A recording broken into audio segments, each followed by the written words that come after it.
বাবা বাবা আমাদের দুইজনের জীবনের সমস্যায় শেষ হইতেছে না।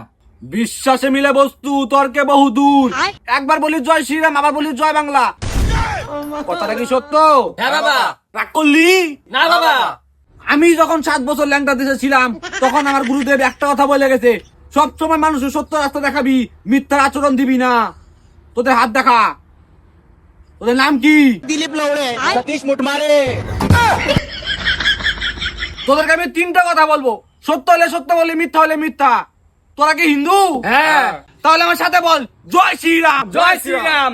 তোদের থেকে ছোট ছোট বাচ্চাদের বিয়ে হয়ে যাচ্ছে, তারাও তাদের বাচ্চা কোলে নিয়ে ঘুরতেছে, আর তোরা তাদেরকে দেখা চলিস। কথাটা কি সত্য? হ্যাঁ বাবা। রাগ করলি? না বাবা। তোরা বন্ধুদের 1 কাপ চা খাওয়াতে পারিস না, আর রেস্টুরেন্টে গিয়ে গার্লফ্রেন্ডে বিরিয়ানি খাওয়াইস। কথাটা কি সত্য? হ্যাঁ বাবা। রাগ করলি?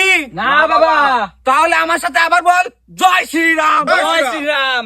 তোরা নিচে রাতে মাছ ধরে মুড়ি চুরি করিস, আবার সেই মুড়িতে পার্টি করিস। কথাটা কি সত্য? হ্যাঁ বাবা। রাগ করলি? না বাবা। আমার পূর্বপুরুষ আমাকে বলে গেছে যে কোনোদিন কারো কাছ থেকে টাকা নিবি না, কিন্তু তোদের কাছে আমার একটাই আবদার, সেটা কি রাখবি? হ্যাঁ রাখবো। রাগ করলি? না বাবা। তোদের কাছে আমার একটাই আবদার রইলো, আমার একটা আইফোন কিনা দে।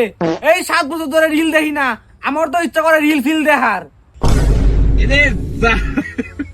আইফোন বাবা,